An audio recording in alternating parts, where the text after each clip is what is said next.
Recording. So we should be recording now. We are. Okay. I'd like to introduce our speaker. We may have some couple other folks join us, but I'm just so honored, and it's a great pleasure to introduce Rebecca John.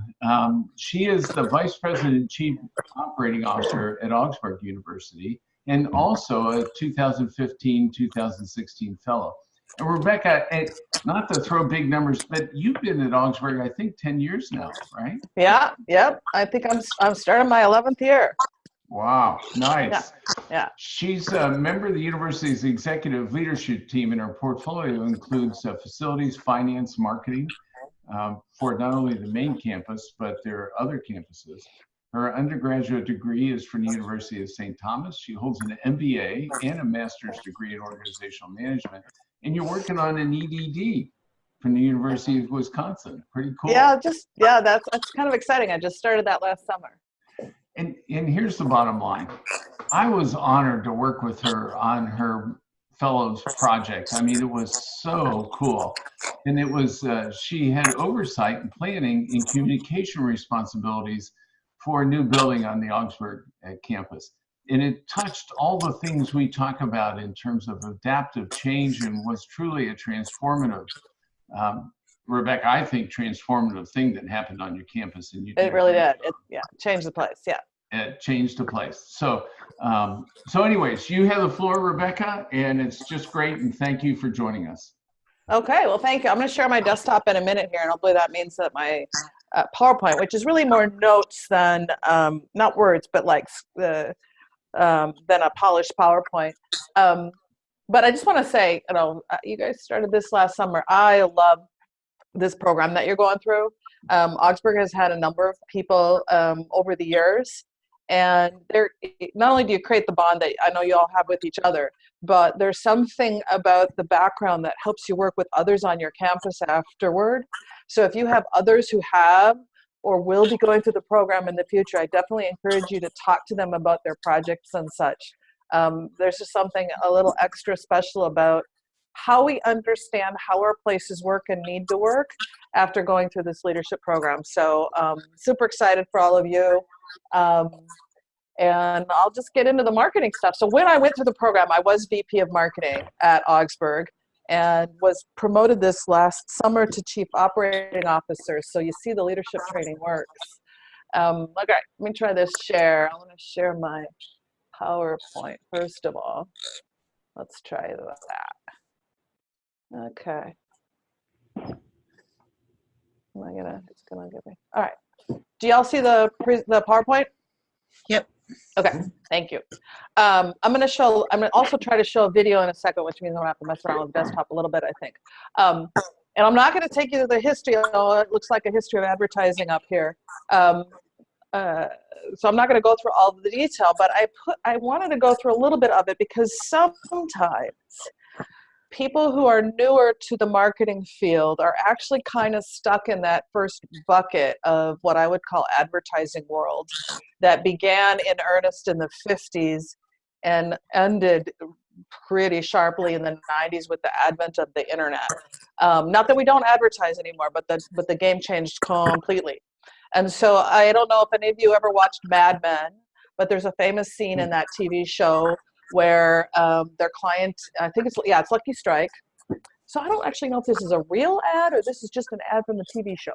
So Lucky Strike comes in, and their problem is that the government reports, this is in the early 60s, I think, the government reports are starting to come out and say that, cigarettes are bad for you.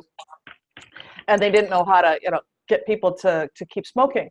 And the end result is the main character, Don Draper, asks them, how do you make your cigarettes? And they said, well, we make them like everybody else does. We do this, we grow this, we water it, we cut it, we dry it, we toast it. And he said, that's it. Your cigarettes are toasted. And the CEO says, well, everybody's are. And Draper says, no, everybody else's cigarettes are poisonous. Yours are toasted. So back then, by making a claim and getting it out on the 3 networks that everybody watched every night and on the radio during the day, you could actually make an impression. It doesn't work like that anymore. And so just hoping that your message is going to be big enough to get through without a lot of money, and even with a lot of money, is really not a strategic way of thinking about marketing today. And one of the things that marketers end up working a lot on is with folks who think that we're going to start with just awareness. What's more common today is I have the example of the Peloton. I don't even know if it was on TV.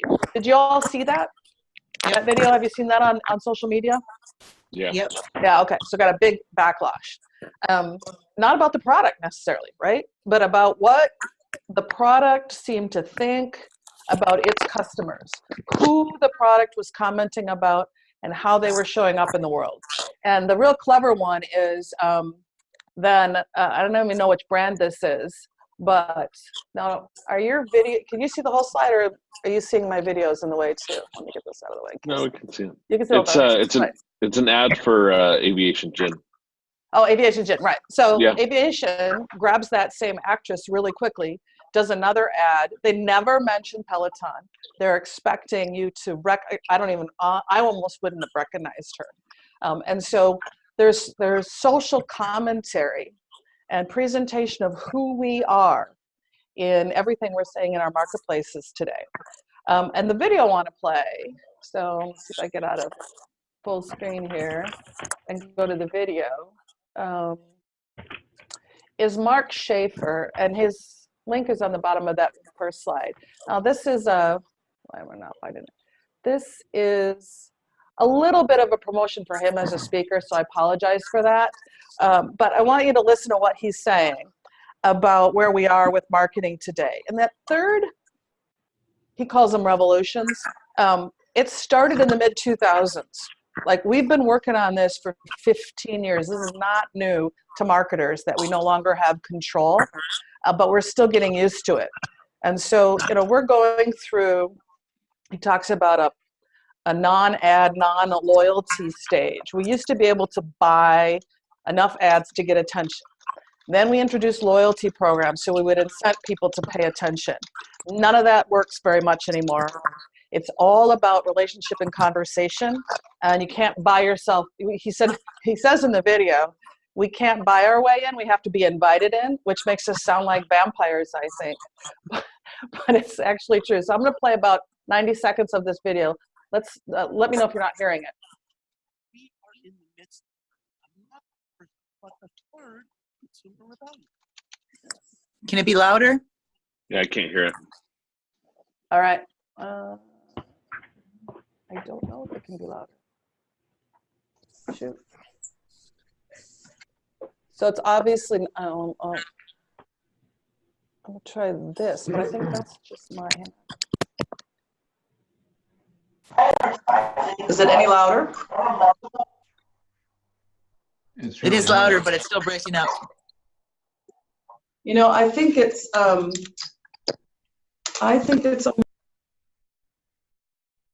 and picking it up that way and not actually playing for you. If it's not loud enough, I don't know that it's worth going through. You have the link in there.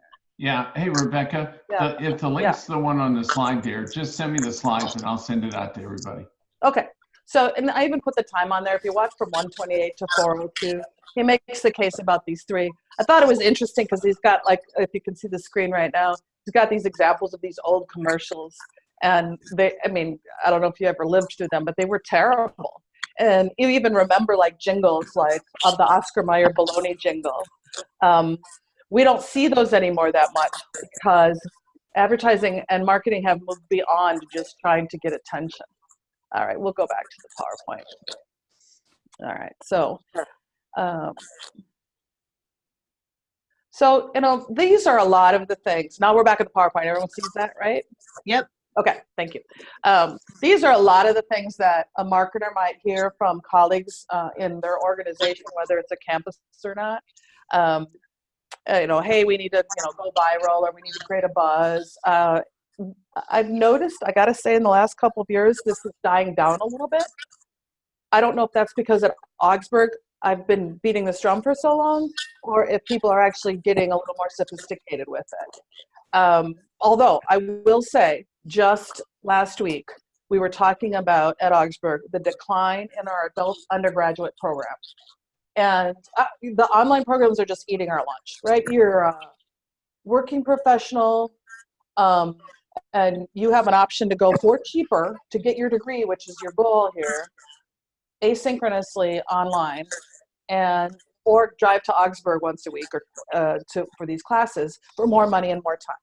And even though people value the direct interaction with the faculty, they will often opt for the easier, I don't mean to say easier, the program that is more online, right? So that's what's going on. And I had a faculty member tell me, so our enrollment goes down. And she said, well, we've made changes in our program, and it doesn't seem anybody knows those changes.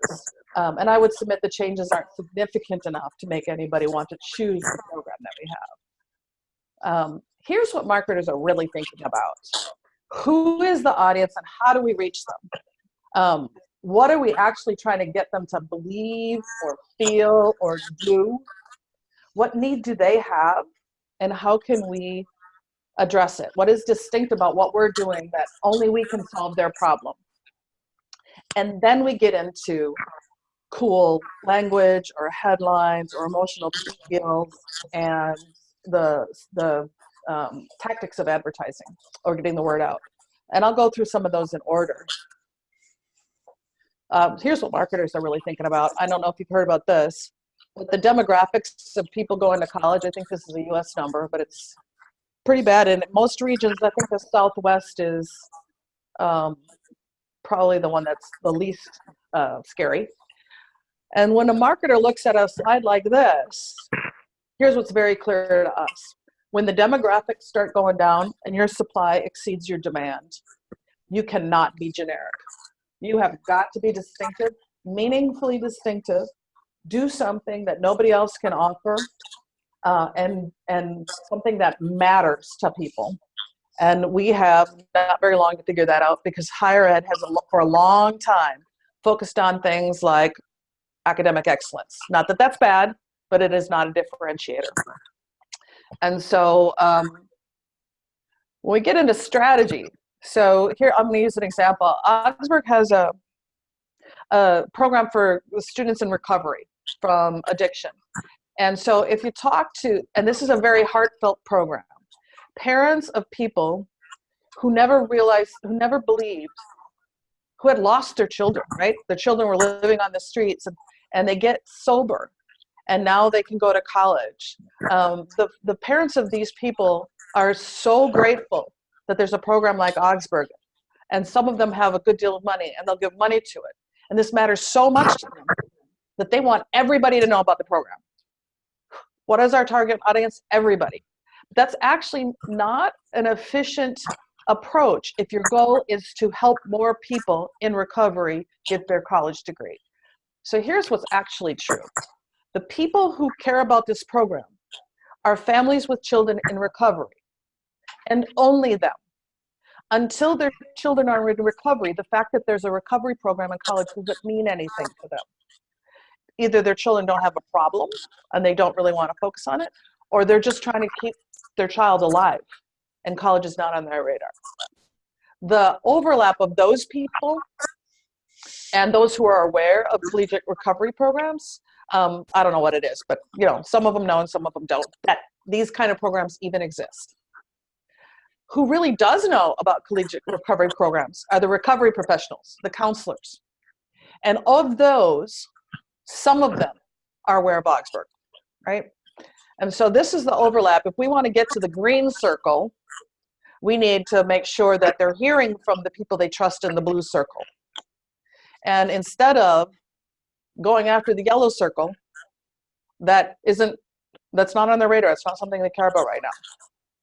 And so our goal with this program was to increase the number of people in the blue circle who were aware of Augsburg.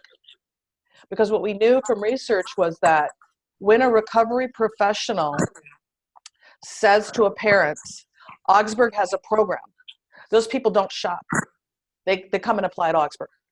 When a recovery professional said, there are collegiate recovery programs, then the people shop and may or may not find us. And so we wanted to get them to mention us by name. And so we targeted all of our communication to recovery professionals who we thought we could build partnerships with, but hadn't had strong partnerships with yet. Much more effective way of marketing.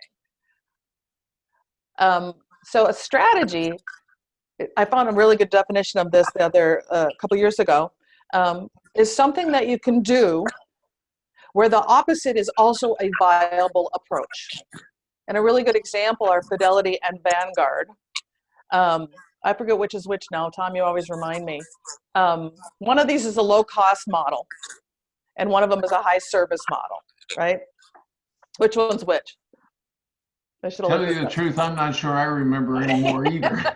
All right, well, I'm going to say Vanguard is the low-cost model, right? So they got a lot of index funds where there's no manager, and you just put in your typical asset allocation for your age. You do it all online, and then your investments rise with the stock market or fall with the stock market, but you're not paying fees.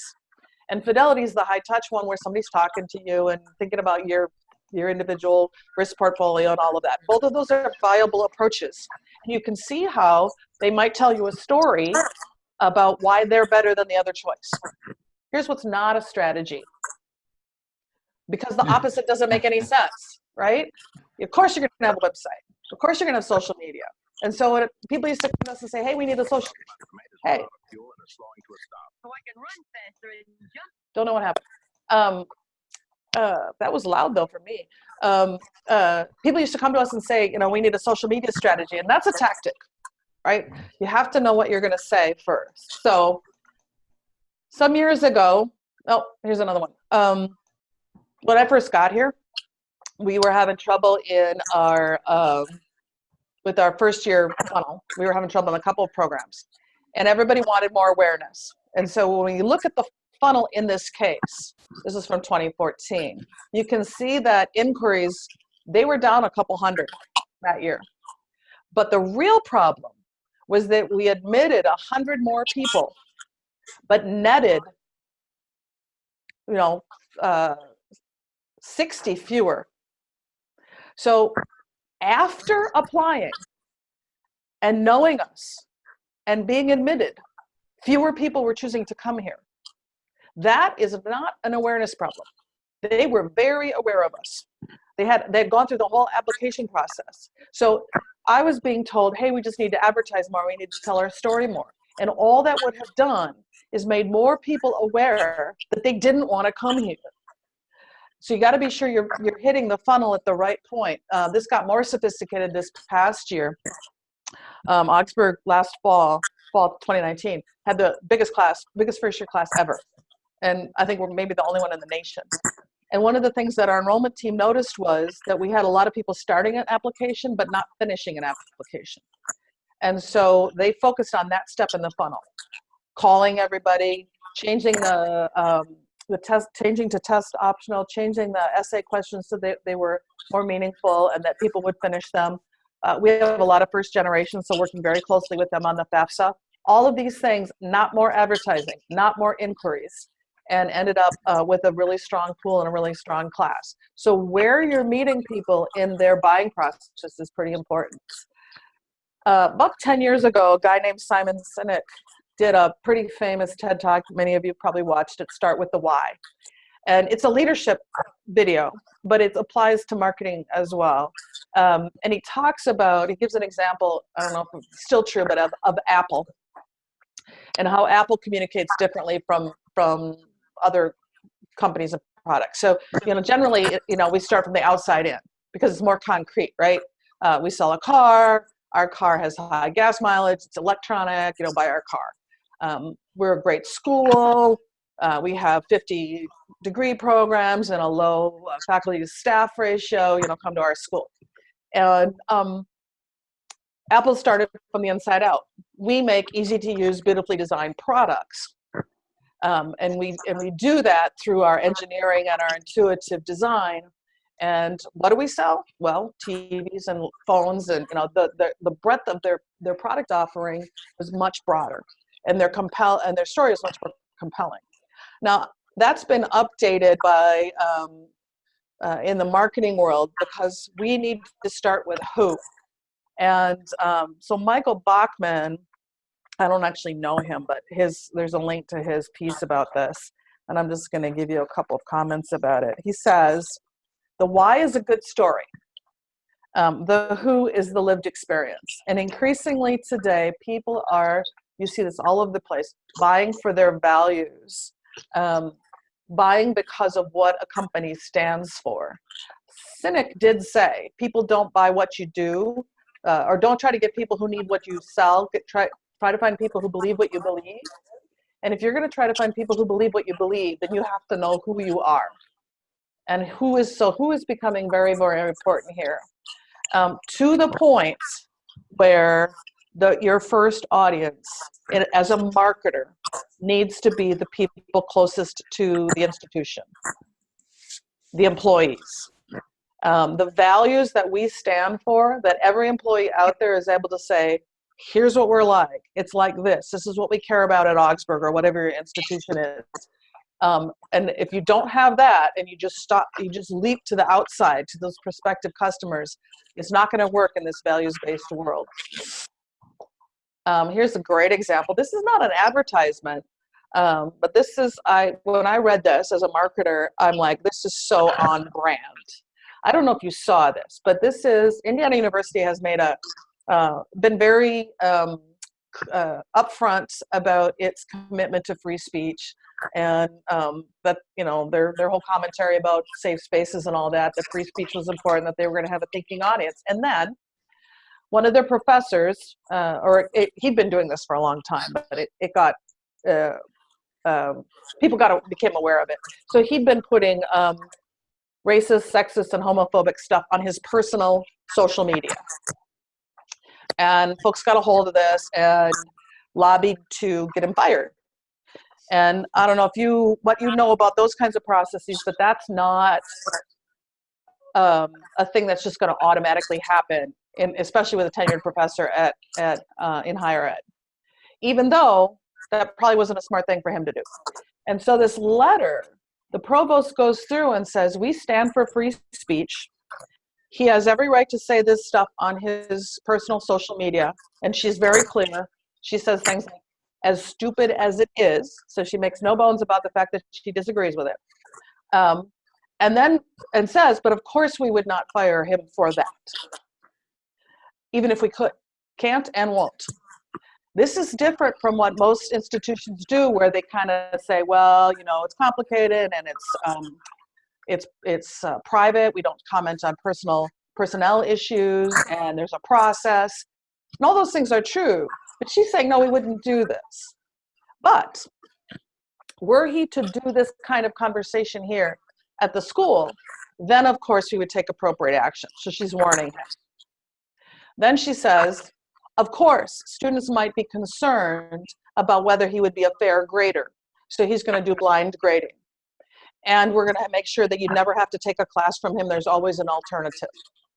And of course, you also have free speech. So if you disagree with these kinds of views, you're free to say that as well. She's laying out all of the things that the people at the school, students, have choices to do, because he's not the only one with free speech. They all have free speech. I don't know how well it worked for them, but it was absolutely the behavior you would do to stand behind a thing if you truly believed it. And I had never seen a letter like that. And so things are becoming that explicit in the world of how do we describe ourselves. So that's who. Then you get into what. What is it that you're selling? And a marketer is going to do what's called a creative brief and kind of get at the problem. This one isn't that new. Here's what Quaker Oats was up against. What do people think? They think I don't have time to eat breakfast. And what do we want them to think?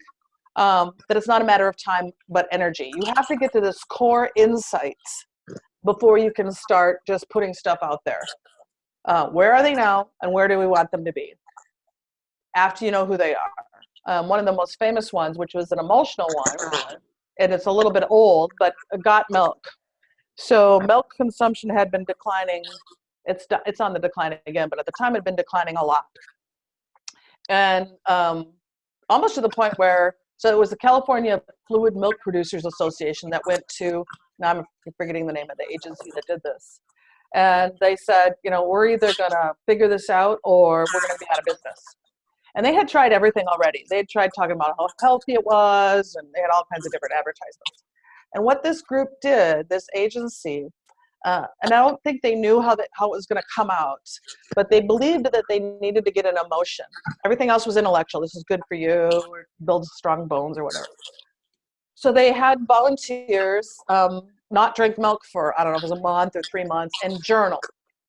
And they go through all these journals, and the only emotion they could find was the anger and frustration at the moment that somebody wanted milk but did not have milk. And that was the insight behind this entire campaign. And so they played on that emotion in all of the ads. It was one of the longest running and most effective in behavioral change ads of its era. It would be different today because the media are so fragmented, it's a little hard to get the impact that they got.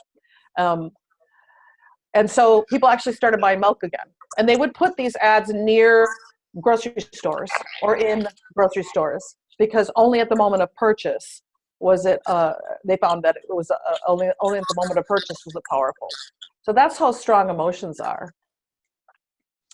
Then, in the last stages then, the marketers get into how.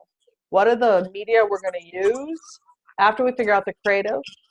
And what's been going on for a long time here is we start on the left, and you want to use media that are it's called demand capture. So, if you're Googling something, if you're Googling MBA programs in Minneapolis, you're probably a much stronger candidate for Augsburg than if I just put it on a billboard, right? So I'm going to do search engine ads, and I'm going to optimize my search engine so that my site comes up high. And then I'm going to follow you around with ads after you've looked at it because you've been tagged as somebody who's interested in what I'm talking about. This is also where I'd put like geofencing and geography was relevant. And then the next over, if you still have any money left over for advertising, then you go to target marketing, whether that's digital or print. And in that case, you're sending to lists that seem like they'd be interested based on household income, demographics, psychographics, other stuff. And then if you still have money, or you're a mass market product, then you go into mass marketing. And there's a joke, cartoon there about how much we ignore billboards. Billboards are really good at reminding. So soda and beer are pretty effective on billboards. But if it's not already in their brain, if you're not already saturated with it, then it doesn't have a big impact. The story here in the Twin City area is there's this guy called Chris Lindahl. I don't even know what he does for a living. Real estate, I think. And he was going through a nasty divorce, and he didn't want his ex to get his money. So he spent it all on billboard ads. And he's doing this in the ad. I don't even know what he's saying. He's got his arms out like this. And it's everywhere. Like, it's so everywhere, it's annoying. Everyone hates it. Unfortunately, it worked, and his business went up, and he got more money, and then his goal of making sure his ex didn't get any money kind of backfired on him because his business actually grew. So if you do it enough, if you saturate the market, it can work. It just takes a lot of money to do it. I'm not going to go through this, but this is then there's this art and science of marketing. And I know this is blurry because I can't even find my original on this. I'm going to show you a couple things about this. So this is a whole bunch of different ways of getting ads out there. And the audience count is just the potential pool. Then you see the cost in column D. And you see the number of people who saw it. In column G is a thing called CPM, cost per thousand, M being the Roman numeral for 1,000. And this is how traditional advertising, television, radio, print was sold for decades. What is my cost per thousand? And so my cost per thousand at the Super Bowl is going to be a lot higher than my cost per thousand in the Yellow Pages when there were Yellow Pages. But that just shows you who possibly could have seen it. Advertising then moved, marketing then moved. We want to see the behavior so we can see how many people click through it. And we get to the far right column there, and you can see that the cost per click which is a visit to my website, right? The cost per click in the ones that are starred are pretty good. And the ones that had the cost per thousand, like where's Star Tribune, line 15, advertising banner on the Star Tribune newspaper site wasn't a terrible cost per thousand, $12, but nobody clicked. Evidently, when people were reading the news, they weren't interested in shopping for school. So our cost per click was $50.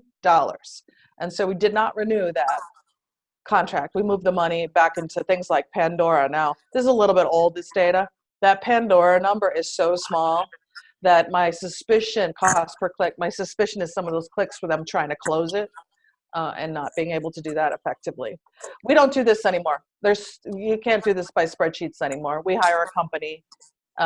We happen to use a company called Augurian. This is not an ad for them, but your paid media, your organic search, and your analytics are so sophisticated anymore that they've got algorithms running.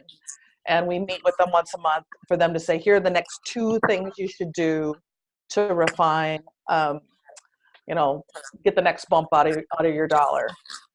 So all of those how things, if you're not in the marketing division, those aren't things you're going to have to know how to do.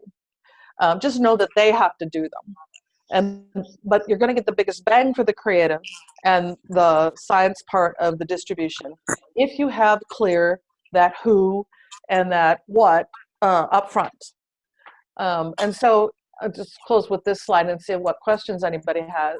I have a call with Moody's this afternoon, which is not a marketing call, but it is a story call, right?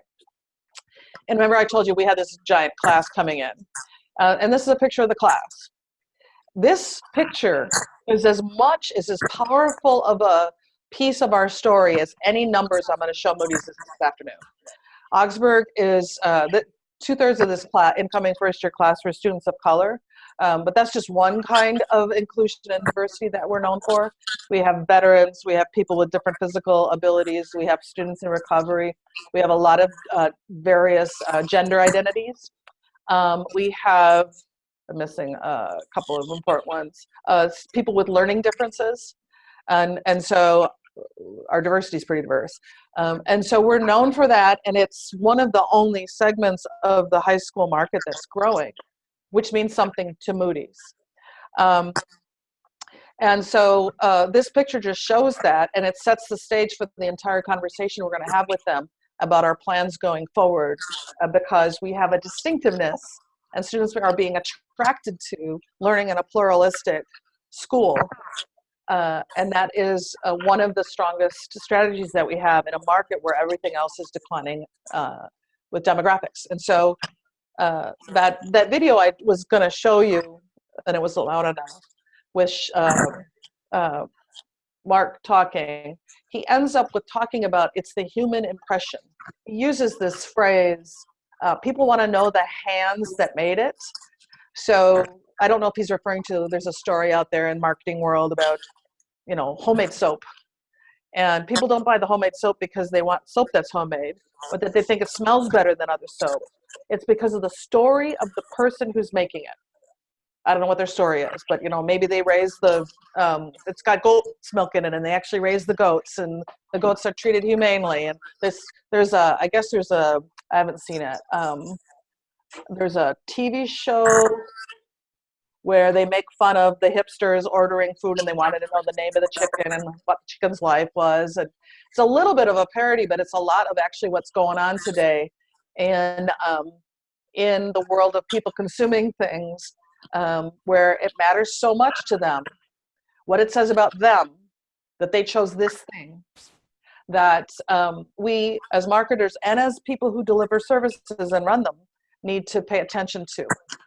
And so I started with the slide where he said it's the end of the lies, right? We just can't advertise and buy our way into people's worlds. They have more information about us than they used to have with the internet. So it's also the end of secrets. They're going to find out that you have this professor who did this stupid stuff on his social media. So how are you going to respond authentically in that moment? And then his third one is it's the end of control, right? Them talking, they are the marketers. They are telling the story more than you are ever going to be able to We have 600 faculty and staff on campus here. Their interactions with people every day are more powerful than anything I'm ever going to be able to fund with my underfunded advertising budget. And so I better make sure they know what to say and want to say it when they're out there. And so he gets to the end of it and he says, our job is to figure out what people out there, they're just asking, just respect me, don't bug me, talk to me, give me the honest information. He said, we have got to look at what we're doing today in our organizations that is driving people nuts and stop it. And that's like his big advice to marketers today. Let's figure out that experience, including with your marketing, and meet what people are looking for. So I'm not sure what time we have here. Rebecca, you're still good. So okay, yeah. Time for questions. Times for questions, yeah. I'll come back. Let's see, unshare, stop share. I have a question. Yeah. So I was in a meeting the other day, and one of our graduate counselors talked about how frustrated she gets when we talk about our job as counselors or recruiters in sales terms. And I kind of, I didn't say anything, but I kind of chuckled to myself to think, well, the only reason she doesn't think about it as a sales perspective is because she's so passionate about what we're doing that she doesn't realize when she's making a human connection with another person, or running an info session on our programs, or talking to a superintendent at a school district we have a partnership with. She is doing a pretty good sales job.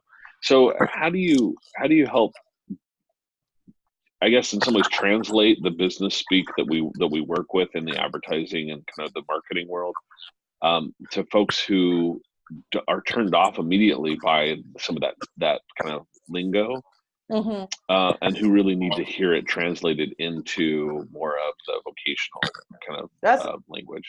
Yeah, that's a really good question. I think I might be a little bit case by case. So in the example you just used, and you're talking about somebody who's in enrollment recruiting, right? Who doesn't want to. Yeah. Yeah. I think that I would actually say to that person, that's fine. Don't use the sales word. There's no reason to have to use that word. But we do agree that part of what she's trying to do is influence a decision, right? Right. So if she has a problem with that notion, then we might have a different issue here. If you don't want to call that sales, that's fine. Because, if you're thinking about the used car salesperson, fine. If you know about sales in high-end organizations that are selling multi-million-dollar things, it's all about relationships anyway. So sales, the word has a little bit of a bad rap. I wouldn't force it on anybody, but okay, but you're trying to influence decisions. A second example that I used is in the inverse, where everybody was coming to me wanting to brand their program. We have a great Residence Life program and we need to brand it. And I'm like, it's called the Augsburg University Residence Life Program. That's the brand. And so I actually, in that case, told people that we were going to have the conversation about what they were trying to do, and nobody could use the word brand because they didn't understand what it was. And I said, you got to explain your goal to me without using that word, because I knew that I had a different definition than they did.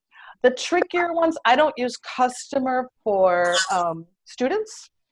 But I do make a big distinction between prospective students and those who have come here, because a faculty member or anybody afterward is like, I know these people and this is what they care about. Well, that's very different from what caused them to make the decision to begin with. They have selection bias when they're talking about existing students. They're talking to people who already chose this place. And then sometimes after you choose, you talk yourself into being happy with your choice. Right? And so, but at the buying decision, and that is a word I use. I do say it is a buying decision. That student and that family are making a buying decision. And if anyone said, I don't want to talk about it that way, I'm like, okay, but it doesn't make it untrue. They're deciding something. Yep.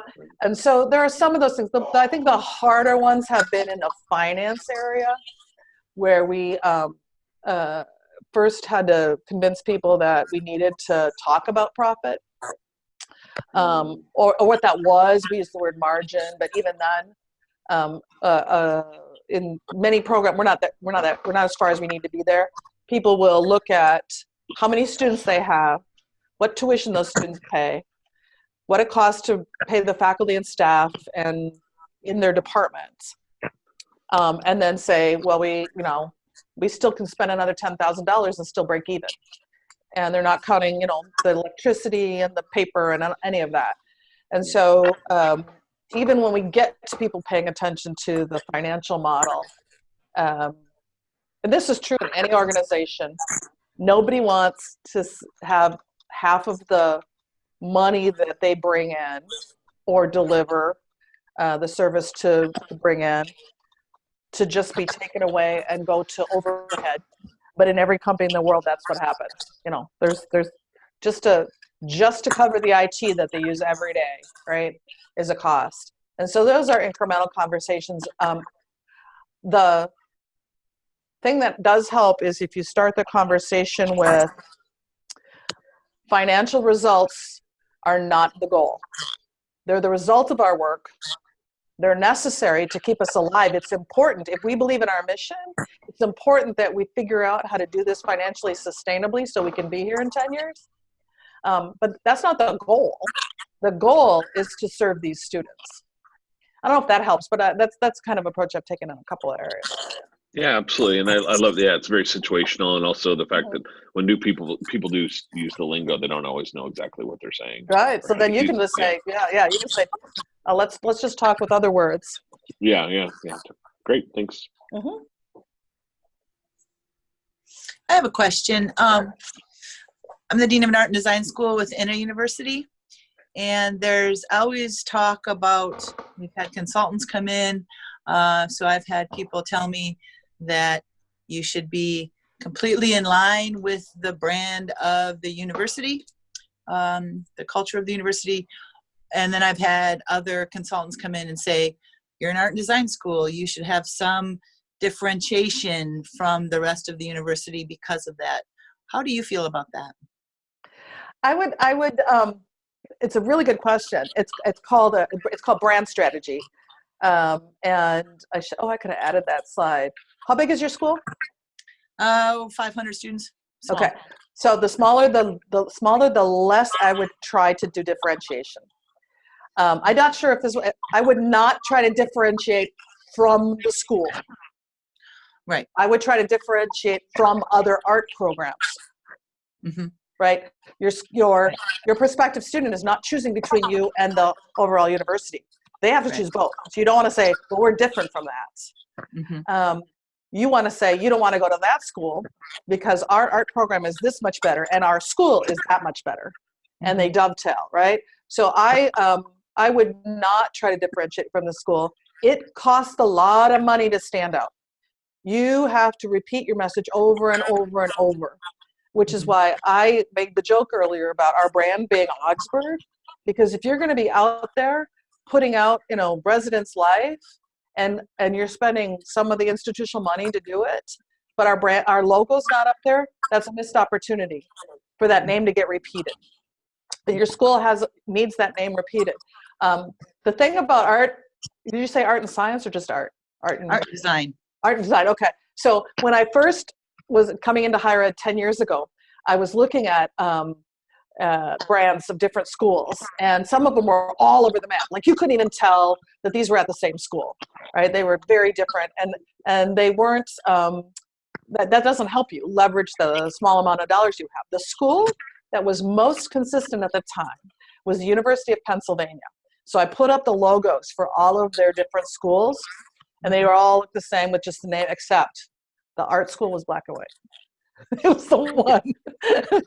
So I think there's a propensity, especially with your subject matter expertise in design, to visually try to stand out. Right. Right. And so, but I don't think my opinion is it doesn't serve you. Okay. Thank you.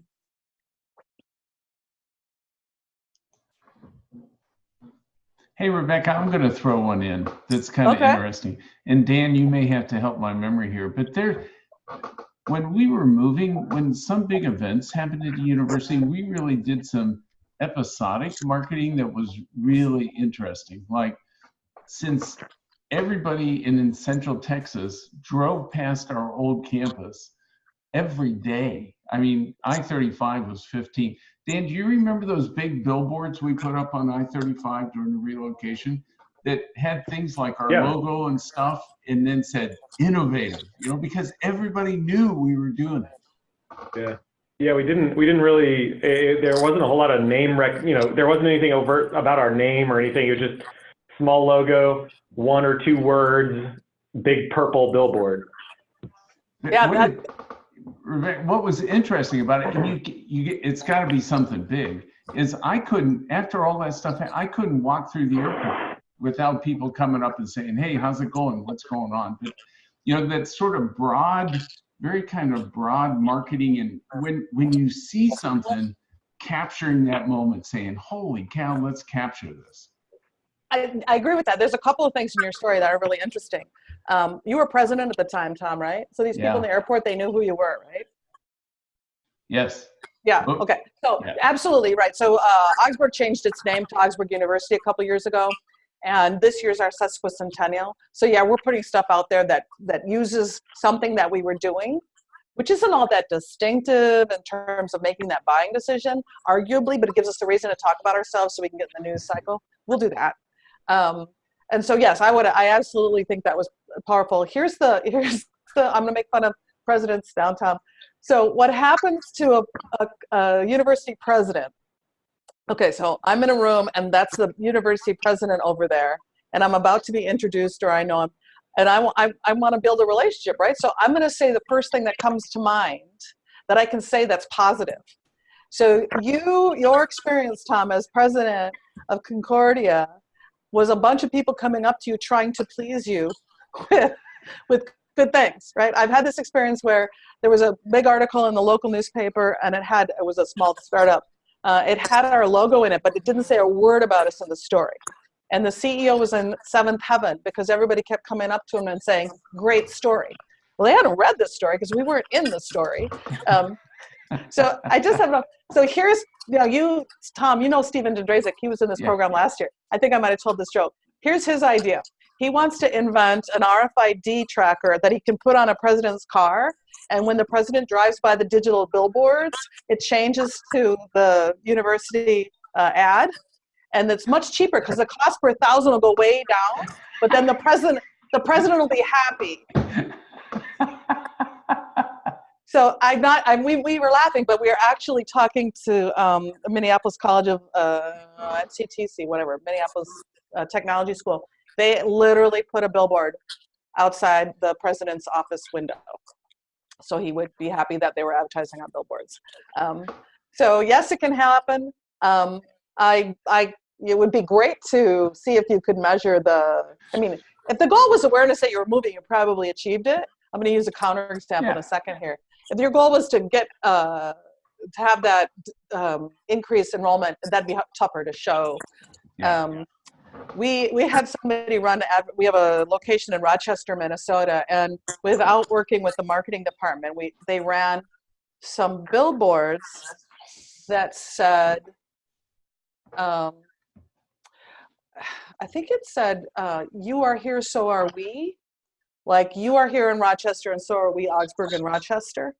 But the location of the billboards had nothing to do with the actual location of where your school was. And so all that did was introduce confusion. People actually thought we were moving, and we weren't. So it can be a lot of fun when you have the funds to do it. And actually, my suspicion is the biggest impact that had was on the pride of the people associated with the school, employees and alumni who saw it, because they're going to notice. You're going to notice something that is relevant to you more than if you're just somebody has nothing to do with it. Yeah, I think you're absolutely right, Dan. I don't know what you think, but it was the only time in 12 years we did that. Yeah. But it was a time that we kind of went, maybe, let's do that. And that gets back to the who in your circle. Exactly. Right? People still talk about this. Before I was here, I've been here 11 years now, right? We wrapped a train. And everyone talks about the day we wrapped a train. And that was so powerful that we wrapped the train. And it was the pride of the people here. I'm not sure that it drove awareness. Our awareness is already pegged at 90%. Or enrollment. That doesn't mean it's a bad thing. Just understand what the goal is when you're doing stuff like that. Yeah, great. Thank you. Mm-hmm. Yeah, Rebecca, this is Mike Egan. I met you, I think, last month. I remember. Yeah, Sonia introduced us in the hallway, as I recall.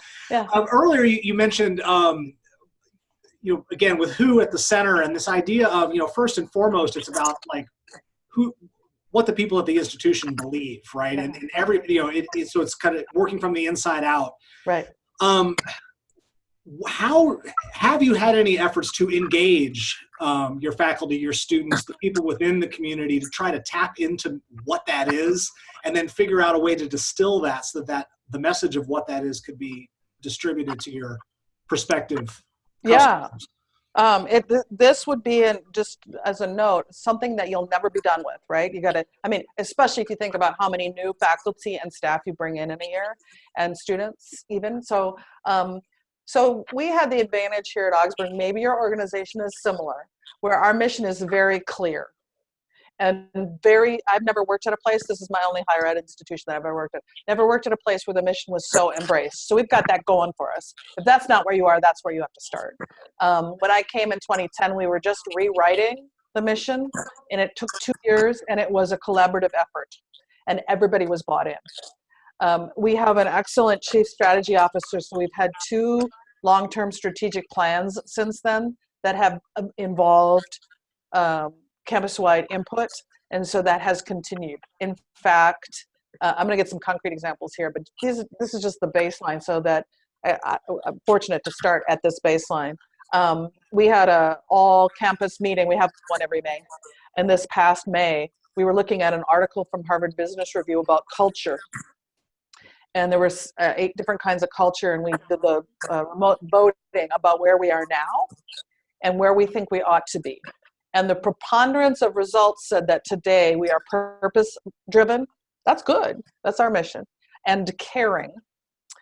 And the preponderance of where people believed we needed to go, nobody wants to let go of the mission, but toward learning, a learning community, more nimble innovation, and results. We do things without measuring them. And so now we have sort of this cultural direction we're trying to go. And we're at the beginning of the process of figuring out how do we express our values, not our mission, not our purpose, our values. Let me find, this was the other thing I was going to tell you that Bachman said, hang on a second. Values versus purpose. It's even more important to have a set of shared values than to just have a purpose, especially when things go wrong, right? It's good to ask the purpose questions. Why do we exist? What brought us together today? But the critical question is, who are we in this? What is it that we truly value? Who are we? By acting this way today, are we being who we want to be? That's where you need to get your people to go. I'll give you a tactical example. Well, it was strategic, but it's concrete. When we were changing the name of Augsburg University from college to university, and that wasn't easy. Tom's probably talked a lot about when you're making big change, make sure you're paying attention to what people have to let go of, and letting go of the word college was a big deal for a lot of people. And so we did research on the word university and came up with 3 things. We came up a lot, but distilled them to 3 things that people thought about the word university. Actually, let me step one back. The comments that people made about Augsburg were very complimentary. And so we started with that. Here's what people think about Augsburg and they care about it. And it doesn't change whether it's college or university, because we hadn't been thought of as Augsburg College, we had thought about as Augsburg among our target audiences. These were people who were not even connected to the school. Okay, university. People think a university has high academic standards. People think a university is diverse. People think a university is big and bureaucratic. And what we did is we put a cheat sheet together for everybody and said, you're going to get asked, it was spring, so you're going to get asked at 4th of July, hey, I heard you're changing your name. What's going on there? And we gave them a script, and like with stage directions behind it. Like, here's what they're thinking. And so you can say. So people think a university has strong academics. And you say, yeah, double down on that. Augsburg always has been. Our research is really strong. People think a university is diverse. Oh my gosh, if you didn't know, Augsburg is on the growing trend of this. People think a university is big and bureaucratic. Oh, that's the one thing we're not going to do. We're still going to have low faculty to student ratios, blah, blah, blah. So we give them kind of the answer for each of those and cut everybody in on the deal and said, here, you have a chance to talk like this, practice. So look for opportunities to do that without, the trick there is, if you come across like you're trying to feed it to them and make them, mouthpieces, you're going to get resistance. So I'll tell you, the faculty were really excited about talking about academic excellence, very passionate about it. And so they were like, yeah, this is great messaging, because it's something they already cared about. And so those moments don't come that often. And if you do it, I think we have an advantage with this, again, with the strategic planning arc that we've been doing, because we have these annual meetings with everybody where we can bring those back. Unlike the example Tom used earlier, it cannot be episodic. It's got to be a through line in everything you're doing over time. Probably some of the hardest work we have to do. Yeah. Hey, Rebecca, we're out of time, but okay. I want to thank you as always for joining us. And if it's okay with you, I'll send the slide. When you send me the slides, I'll get them out. But I also want to give them the link to your blog on the Augsburg website, if that's okay. I don't have a blog. Oh, I think there is one. My blog? Okay. Here it comes.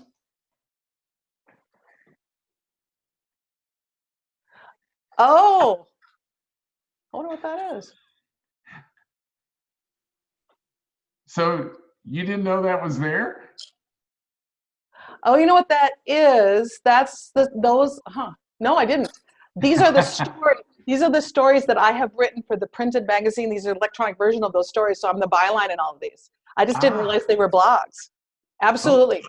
Here's some stories I told about Augsburg.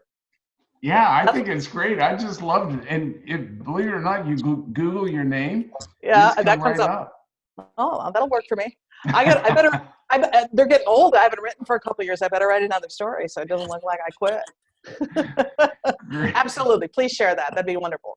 Okay. Thanks, Rebecca. Y'all take care. And again, Rebecca, thanks a lot. Well, thank y'all. It was fun to talk to you. Have a great program.